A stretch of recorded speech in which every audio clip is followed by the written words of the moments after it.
Bonjour à tous, j'espère que vous allez bien et bienvenue dans cette vidéo, qui existe grâce à un abonné. C'est lui qui m'a donné, l'idée donc je le remercie pour ça. Je suis beaucoup à l'écoute, des commentaires des abonnés, hein, je regarde vraiment, ce que vous en pensez et du coup il m'a suggéré de vous «étaler» entre guillemets, les demandes les plus fréquentes que j'ai en librairie par la clientèle de la librairie. Donc, je vous ai fait un petit choix de livres comme ça, en fonction des demandes les plus qui reviennent le plus. Donc c'est parti, on perd pas de temps, on va commencer tout de suite par la première demande.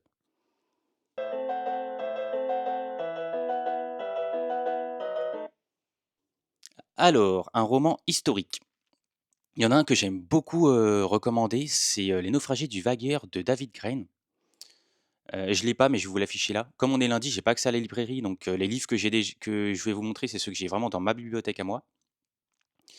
Alors, Les naufragés du Vagueur, ça raconte l'histoire d'un bateau qui va quitter en 1740 l'Angleterre et qui a pour mission secrète de piller la cargaison espagnole en Amérique du Sud. Donc, l'équipage embarque. Ça explique déjà dans un premier temps, ce que c'est que d'être sur un navire en 1740, parce que je peux vous dire que ça a rien à voir avec maintenant et ils vont finir par faire naufrage. Je vous spoil pas, c'est dans le titre du roman, hein. Arriver vers, le cap Horn, qui est vraiment tout en bas de l'Amérique du Sud, qui encore aujourd'hui est un endroit extrêmement périlleux. La mer est très souvent agitée là-bas. Donc ils vont faire naufrage et d'ailleurs, il y a une île qui s'appelle l'île du Vagueur, parce qu'ils vont faire naufrage sur une île, ils vont la découvrir en même temps. Et ce qui est très intéressant dans ce roman et historiquement, ce qui est, absolument fascinant, c'est qu'on va retrouver le carnet de bord d'un des capitaines. Donc l'auteur, David Crane, va citer, selon les épisodes traversés par l'équipage, le carnet de bord du capitaine. Donc on va pouvoir avoir sans cesse, au fil des aventures, un appui historique incontestable. Il peut pas être nié, c'est vraiment le carnet qu'on a retrouvé.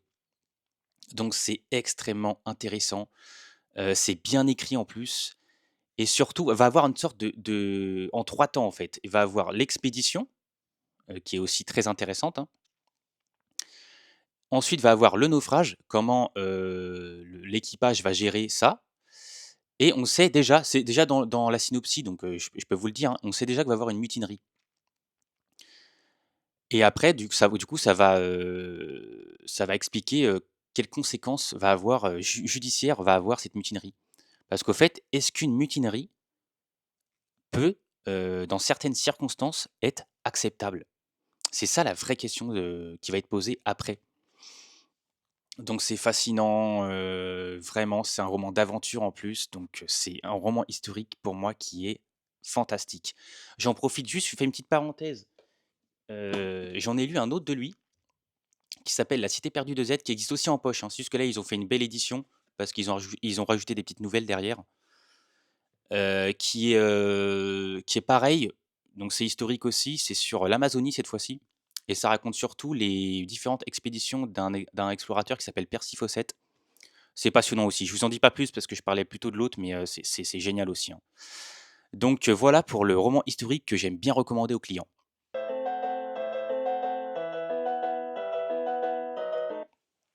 Ensuite, un roman positif. Alors ça, c'est une demande qui m'a très longtemps mise en difficulté. Pourquoi? Parce que je me suis rendu compte que je lisais assez peu de romans positifs finalement. Je lisais des romans où il y avait beaucoup de drames dedans, où ça se finissait pas forcément bien et souvent moi c'est des romans qui m'attirent pas beaucoup parce que souvent, bah, c'est gnangnan, ça m'ennuie pas mal et là, j'en ai trouvé un qui est super. Ça s'appelle, Première plume de Charlie Gilmour, pardon. Alors c'est un grand format, mais il coûte vraiment pas cher en plus, donc ça, c'est super. C'est aux éditions Le Métellier. Ça raconte l'histoire d'un jeune homme qui va recueillir une pie, un bébé pie, au fait, l'oiseau, hein. Donc il va en prendre soin, et il va se rendre compte, il va apprendre que son père, avec qui il a eu des relations très compliquées et il a plus trop de nouvelles depuis des années, a fait la même chose, a recueilli un oiseau aussi, dans sa jeunesse Et il va trouver un peu un carnet comme ça, où il va lui ex il le père explique comment il prend soin de ce volatile. Et du coup, ça va être une sorte d'occasion pour ce jeune homme de reprendre un peu contact avec son père. Et c'est génial parce qu'il y a ce côté avec, l'oiseau, on apprend plein de choses sur l'épi d'ailleurs, c'est très intéressant parce qu'en plus c'est un oiseau qui nous entoure beaucoup, on en voit partout donc même dans les parcs, dans les villes, on en voit. Et j'ai appris plein de choses très intéressantes sur l'épi. Et ce qui est génial, c'est que, bah, ça a ce côté très léger où, finalement, bah, le personnage principal, c'est un oiseau donc c'est vraiment rigolo. Et en même temps, il y a ce côté, avec, la relation très compliquée avec son père, qui est assez poignante. Et je le considère comme un roman positif parce qu'au fait, même si au début, le jeune homme va pas forcément bien, ça fait que s'améliorer, au fait. Et pour moi, c'est ça le côté positif, c'est que la situation devient tout sans cesse meilleure. Et pour moi, un roman positif, c'est pas un roman où il y a pas de choses tristes ou de drame. C'est un roman, qui donne espoir, en fait. C'est ça pour moi positif. Donc c'est super, ça a beaucoup de succès. C'est un des rares romans, enfin même j'ai eu aucun mauvais retour dessus. À chaque fois que je l'ai conseillé à quelqu'un, il est revenu, il m'a dit qu'il avait adoré. Donc c'est un franc succès ce roman. Il est pas très connu, c'est un premier roman, donc vraiment je vous le conseille, c'est super. Ensuite, prochaine demande.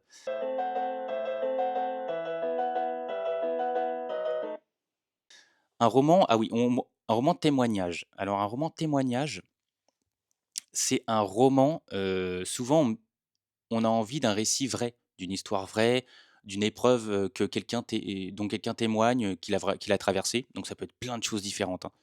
Moi, il y en a un que j'aime bien, recommander parce que pareil, c'est un exemple de détermination. Je l'ai là. C'est Amazonie de Elliot bah, alors je vais peut-être mal le dire, hein, Schoenfield, désolé. C'est génial parce que c'est un jeune homme qui va en Guyane. En plus, moi, j'ai habité, quelque temps en Guyane, donc ça me parlait vraiment. J'ai déjà été en Amazonie. Et il va partir sur la trace d'un explorateur qui a voulu traverser la Guyane d'est en ouest, mais qui est jamais revenu. Et lui, il a envie de faire ça, de faire cette expérience, donc plusieurs décennies plus tard, hein. Donc il a un double objectif, c'est réussir à traverser la Guyane et réussir à trouver des traces de cet ancien explorateur. Et bah, il tient un carnet de bord et on va suivre jour par jour, tous les moments qu'il traverse. Donc les moments de découragement, les moments, de paix intérieure, les moments, positifs aussi. Vraiment, il lutte sans cesse contre la faim, contre le froid, au fait, parce qu'on a beau être en Amazonie, au fait, la nuit, il y a une chute des températures qui est assez énorme. Donc il y a beaucoup de pluie en plus, enfin voilà. Et donc on adore le suivre parce que c'est quelqu'un qui nous fait vivre une aventure superbe, vraiment au pas à pas. Et puis nous, bah, on est confortablement assis sur notre canapé, donc on a le confort avec l'aventure, donc c'est génial. Donc c'était vraiment super. Amazonie de Elliot, je vais essayer de le redire bien, Schoenfeld. Je crois que je l'ai bien dit.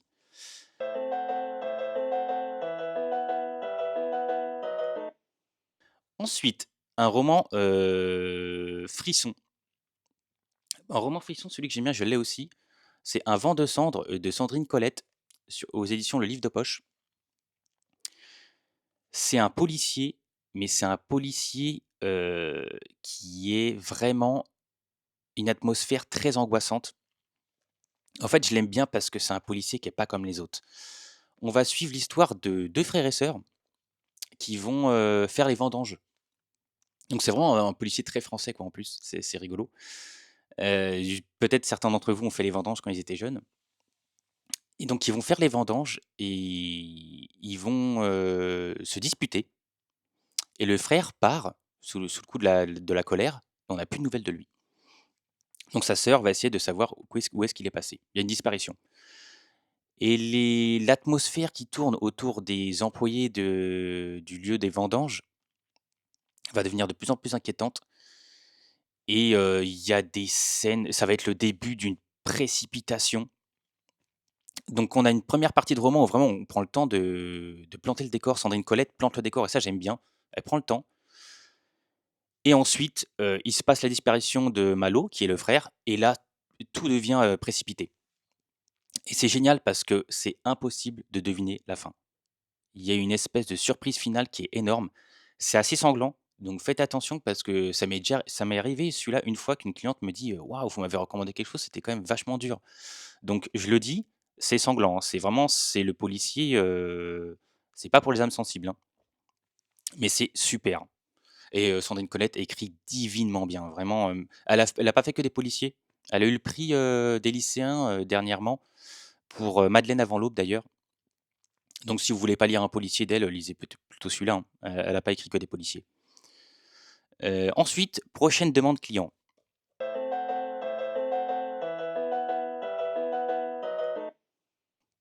Donc un roman, poignant. C'est une demande que j'ai souvent aussi.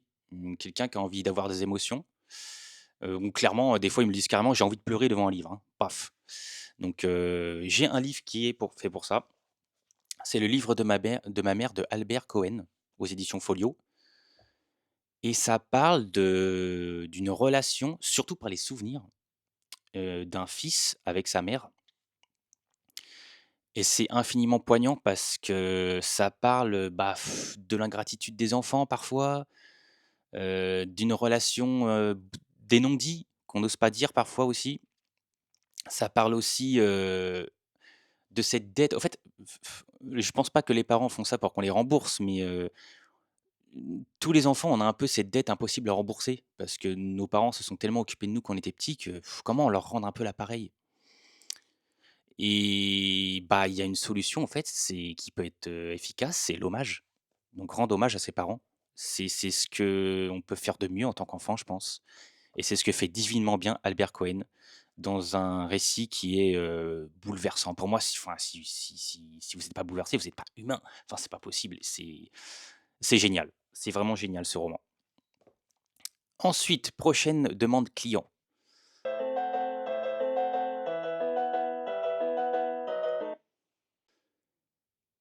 Alors, c'est, un roman pour un adolescent ou une adolescente ou jeune adulte. Moi, j'aime bien, ce roman, ça s'appelle, «Nous 2 sur le toit du monde» de j'ai pas retenu Adèle Ninet, pardon. Je l'oublie souvent son prénom. C'est aux éditions, Hugo, et ce que j'aime bien ce genre de roman parce que c'est une sorte de passerelle entre la littérature jeunesse et adulte. Donc je le conseillerais à partir de 16 ans, par exemple, jusqu'à, jeune adulte, jusqu'à peut-être 20 ans. Et c'est génial parce qu'on va suivre Léna, une jeune adolescente. Pareil, début adulte, je crois qu'elle a 17, 18 ans, il me semble. Et bah, ça parle de ce qu'on vit à ces âges-là, donc les premiers amours, l'amitié, pardon. Ça parle aussi de sexualité, ça parle aussi de l'envie de braver les interdits. Mais c'est pas du tout un par exemple, ça parle aussi d'urbex, cette passion qu'ont certaines personnes à visiter des lieux abandonnés. Donc il y a ce côté un peu, interdit, mais ça va pas, forcément encourager vos enfants à faire n'importe quoi parce que ça parle aussi des choses négatives qui peuvent arriver, et puis quand on est adolescent, ben, on a envie de lire un peu une littérature comme ça, qui est pas trop moralisatrice, qui est pas trop, carrée dans les règles, et ça peut donner envie de se diriger vers la littérature a adulte par la suite. Donc c'est vraiment un roman, qui fait un sorte de pont pour moi. Donc voilà, en plus l'écriture est très simple, donc ça se lit très vite. C'est vraiment efficace. Ensuite, prochaine demande.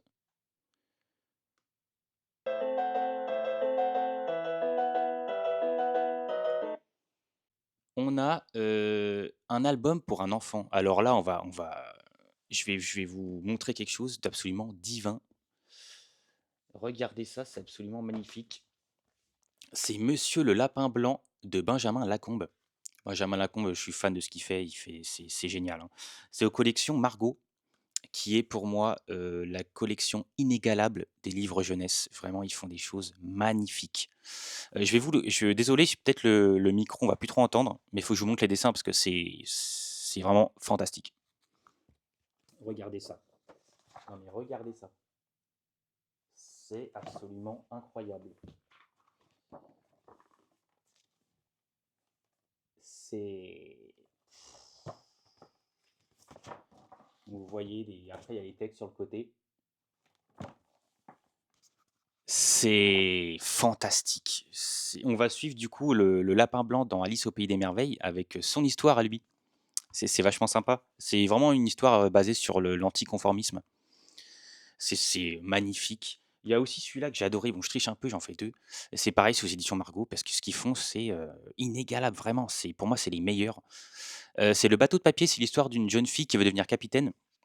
Mais comme c'est une fille, on ne veut pas lui prêter de bateau. Et du coup, elle crée son propre bateau en papier. Et elle va aussi rencontrer un capitaine. Enfin, il a fait plein de rencontres comme ça à la mer. Vous voyez, c'est des dessins aussi qui sont.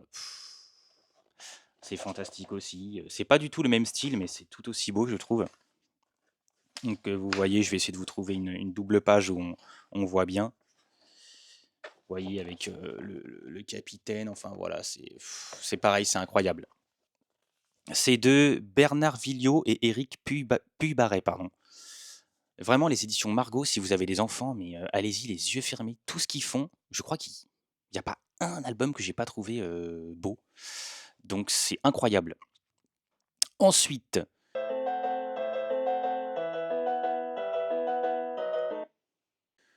un roman atypique.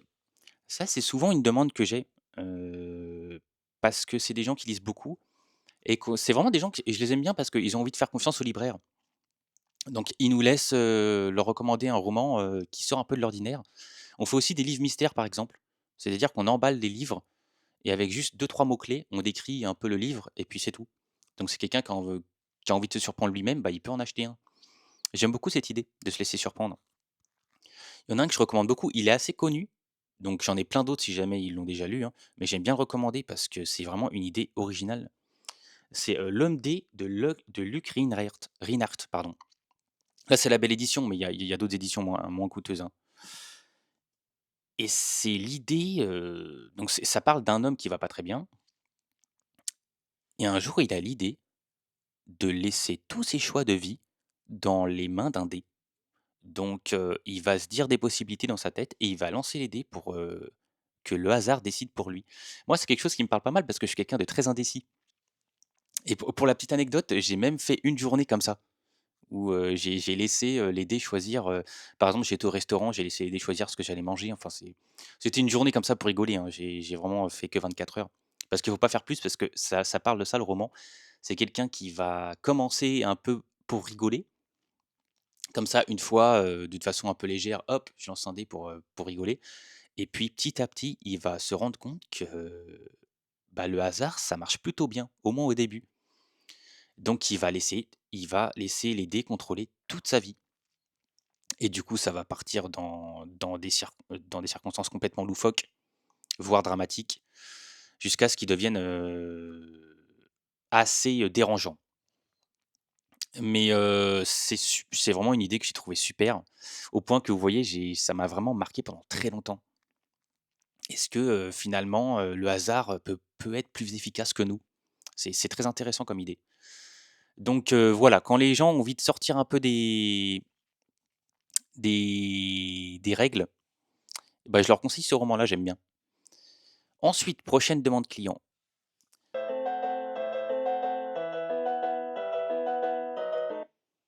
un roman d'amour. Alors là, c'est intéressant parce que je vais vous recommander quelque chose que j'ai lu il y a très peu. C'est de la rentrée littéraire. Ça s'appelle Des enfants uniques de Gabriel de Tournemire. C'est aux éditions, Flammarion. Alors, on va suivre, en fait, c'est une histoire d'amour qui est très atypique. Pourquoi? On va suivre, un jeune couple qui est en situation de handicap. Donc il y a pas du tout, les mêmes, réactions, les mêmes, façons de percevoir que nous et l'autrice arrive très bien, à nous faire entrer dans le psychisme de ces personnages. Parce que ça doit être un exercice vraiment difficile pour quelqu'un, ils appellent ça les valides, donc les gens, qui n'ont pas de handicap. Pour quelqu'un de valide de comprendre quelqu'un qui, est dans une situation de handicap. C'est très compliqué, comment on fait comprendre ça? Elle y arrive plutôt bien et on va se rendre compte que ce jeune homme et cette jeune femme vont tomber, amoureux et en fait les gens, bah, c'est une situation assez inédite pour tout le monde, alors que pourtant c'est évident, pourquoi ils tomberaient pas amoureux? Et il y a pas de structure qui est faite pour eux, tout ça. Ça va expliquer toutes les difficultés comme ça qu'ils vont traverser ce jeune couple. Donc c'est très touchant et c'est, une histoire d'amour qui est à la fois atypique, mais à la fois, normale finalement. On se rend compte que la différence et la normalité, voire la banalité de l'amour parfois, bah, peuvent très bien se mêler. On les voit de moins en moins, différents de nous. C'est ça qui est intéressant, c'est de rendre, ces gens qu'on juge, différents, se rendre compte que, bah, ils sont finalement pas si différents que ça. Donc c'est un processus comme ça qui est vraiment intéressant et pour une histoire d'amour, bah, moi je trouve cet angle-là, très, très intéressant. Ensuite, prochaine demande client.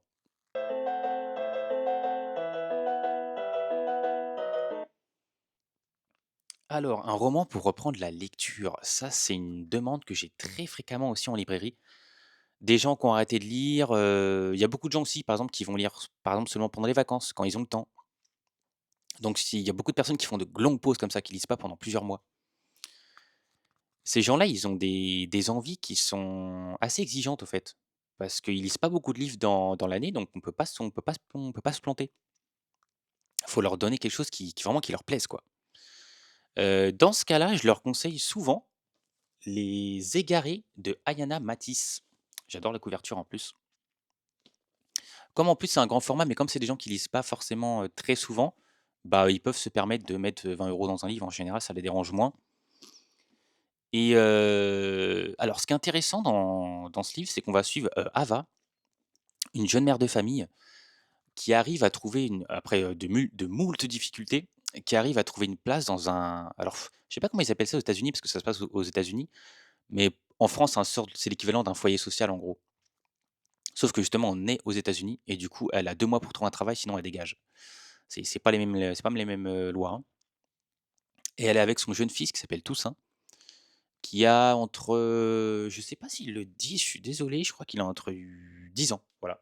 Il a 10 ans et on sent que c'est une mère, qui est au bout du rouleau, qui est fatiguée, c'est une mère aimante, hein, mais qui est un peu démissionnaire, en fait et elle est dans une situation financière extrêmement critique et un jour, le père de ses petits-enfants, de Toussaint, donc du fils de cette mère de famille, va refaire surface. On ne sait pas trop pourquoi ils se sont séparés, mais il revient tout d'un coup. Et cette mère de famille, on sent qu'elle a eu des bonnes raisons de quitter cet homme. On le renifle, hein. On sent l'homme pas rassurant.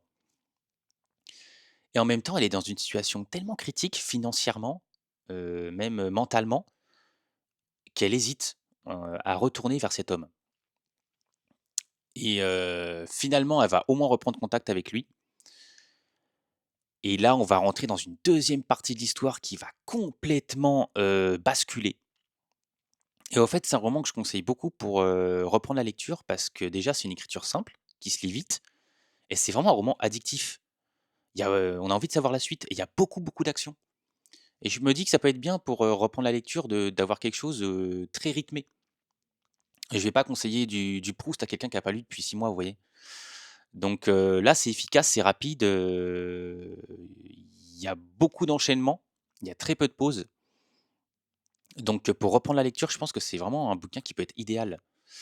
Et en plus, il y a une fin qui, pour moi, est incroyablement bien réussie. Vraiment, on est totalement surpris, on s'y attend pas du tout. Et ça peut vraiment laisser une impression de: «Ah, c'est ça la lecture aussi, c'est se faire surprendre». C'est ce côté marquant aussi. Donc quelqu'un qui lit ça, peut-être qu'il se dit: «Ah bah, faut que je reprenne la lecture, je vais relire en autre chose encore». Ça peut avoir ce côté un petit peu, addictif. Donc voilà pour mes demandes c'est les demandes que j'ai le plus souvent. J'aurais pu en faire plein d'autres, hein. J'aurais pu un roman drôle, un roman qui fait voyager, enfin j'ai plein d'autres demandes bien j'ai des demandes aussi plus atypiques. Peut-être que je ferai une autre vidéo plus tard avec, d'autres demandes, mais je pense que j'ai pris celles que j'avais le plus fréquemment. Donc dites-moi si vous avez déjà lu certains des livres que j'ai proposés, ce que vous en avez pensé et si vous avez d'autres idées, hein. Vous savez, moi j'ai beau être libraire, s'il y a des idées, je les prends, hein. Donc il y a des romans aussi que j'aime bien, mais des fois je les oublie. Ça m'arrive très souvent ça. De: «Ah mais pourquoi j'ai pas conseillé ça? Mais ça fait longtemps que je l'ai lu donc j'y ai pas pensé». Donc si vous avez pour certaines demandes, des idées, bah, n'hésitez pas à mettre en commentaire, hein. C'est un échange aussi, hein. Donc voilà, n'oubliez pas de vous abonner si vous n'êtes pas abonné. J'ai aussi un compte Instagram. Je vais pas le rappeler à chaque fois, donc je passerai que de façon très, furtive et puis, je vous dis à bientôt pour, de nouvelles aventures.